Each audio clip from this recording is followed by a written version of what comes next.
آخری حج میں ہائے ہائے ہائے ہائے ہائے ہائے، جب ابوا کے قریب پہنچے، 60-70 ہزار کا مجمع تھا آپ کے ساتھ، اور قریب پہنچے تو اونٹنے کا رخ ماں کی قبر کی طرف پھیر دی۔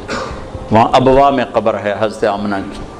سن 2000 میں گیا تھا، تو میں وہاں اس جگہ، وہ آدمی جا تو سکتا نہیں، کوئی رہبر ہو تو جا سکتے ہیں، تو اللہ نے ایک رہبر ٹکرا دیا تھا، تو میں وہاں پہنچا تھا۔ زندگی گزری سفروں میں، ایسا سفر کبھی نہیں کیا۔ بیت اللہ کے اندر 2 دفعہ گیا، وہ کیفیت نہیں بنی جو حضرت آمنہ کی قبر پہ بنی۔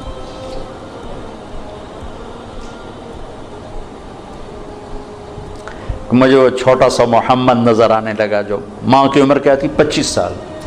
باپ کب فوت ہوئے؟ 25 برس۔ ماں کب فوت ہوئی؟ 25 برس۔ اور 3 افراد، ام ایمن خادمہ، والدہ جناب رسول اللہ صلی اللہ علیہ وسلم۔ اچانک موت کا وار ہوا ہے، ممکن ہے ہارٹ اٹیک ہوا ہو، ممکن ہے جو کچھ پڑا ہے اس کے مطابق تو یہی خیال آتا ہے کہ بولا نہیں جا رہا تھا اور کروٹ پہلو بدل رہی تھی، اس سے پتہ لگتا ہے شاید ہوا ہو، بولا نہیں جا رہا، اور آپ سہمے ہوئے پاس بیٹھے ہوئے تھے، کیا ہو کیا ہو؟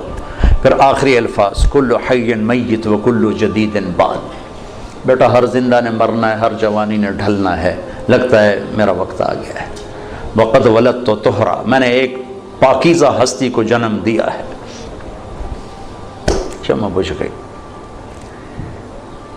پھر آپ سینے پہ سر رکھ کے روئے ہیں، کوئی آنسو پوچھنے والا بھی نہیں تھا۔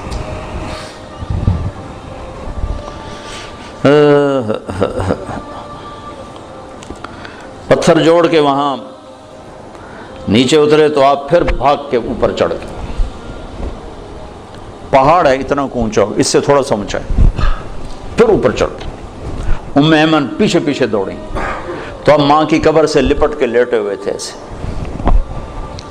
جب قریب آئیں تو آپ کہہ رہے تھے، اماں تجھے تو خبر تھی تیرے سوا میرا کوئی نہ تھا، مجھے چھوڑ کے تو کہاں چلی گئی۔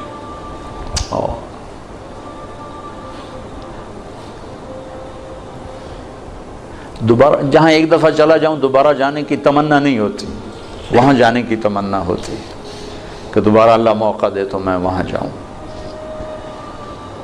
ایک وقت عصر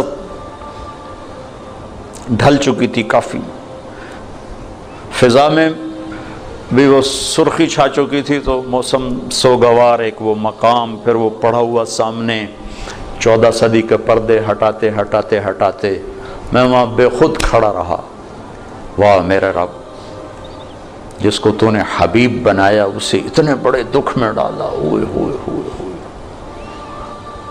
کمال کرتے۔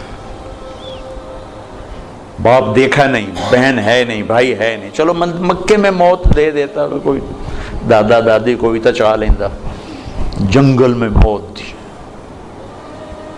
کبھی اللہ تمہیں موقع دے تو دیکھنا جا کے وہ جا۔ میں تو یہ واقعہ ہزاروں دفعہ سنا چکا ہوں، ہر دفعہ روتا ہوں، حالانکہ آدمی عادی ہو جاتا ہے ایک چیز جب بار بار سناتا ہے، لیکن مجھے نہیں یاد کہ یہ کہتے ہوئے کبھی میں آپ دیدہ نہ ہوں۔ ہائے ہائے ہائے۔ تو ام ایمن نے اٹھایا، بیٹا اٹھو، کہا نہیں میں نہیں جاؤں گا، مجھے ادھر ہی چھوڑ دے، کھینچ کے لائی نیچے گھسیٹتے ہوئے۔ میں اس خوبصورت حال میں وہ کیفیت کیسے منتقل کروں جو وہاں میرے اوپر طاری تھی۔ مکے تک روتے ہی آئے ہیں، روتے ہی آئے۔ تو زخم اتنا گہرا تھا کہ 6 برس اور 63 سال، 57 برس گزر گئے، زخم نہیں بھرا، رب نے اپنی اونٹنی کا رخ ادھر موڑ دیا۔ اپریل کا مہینہ، شدید گرمی، تب ماں کی قبر کے سرانے تشریف لائے، اونٹنی سے اترے اور یوں بیٹھے اور سر ہی نیچے دیا ایسے، پوری پوزیشن چھوٹے بچوں والی، جب زیادہ لمبا رونا ہو تو بچوں کو یہ پوزیشن بنتی، یوں سر دیا، پھر آنسوں کی برسات لگ گئی، روتے روتے ساری دہڑی تر کرتی۔ اور اس قافلے کا انتظام ابوا بستی میں تھا۔ ابوا وہاں سے 10 میل دور ہے اندازاً، چونکہ میں پہلے ابوا گیا، وہاں سے کوئی رہبر ڈھونڈنا چاہا، ملا نہیں، پھر راستے میں ایک مل گیا تو اس کو لے کر، تو پھر آپ نے فرمایا کہ میں ادھر ہی آج قیام کروں گا۔ وہاں نہیں گئے جہاں سارا انتظام تھا ٹھہرنے کا، ماں کے سرانے رات گزاری ہے۔ جن کے ہاتھ میں جنت کی چابی ہے، جن کے بغیر کوئی جنت میں جا نہیں سکتا۔ آپ نے کہا سارے نبیوں پر بھی جنت حرام ہے جب تک میں نہ چلا جاؤں، وہ اپنی ماں کے لیے ایسے بے قرار ہیں۔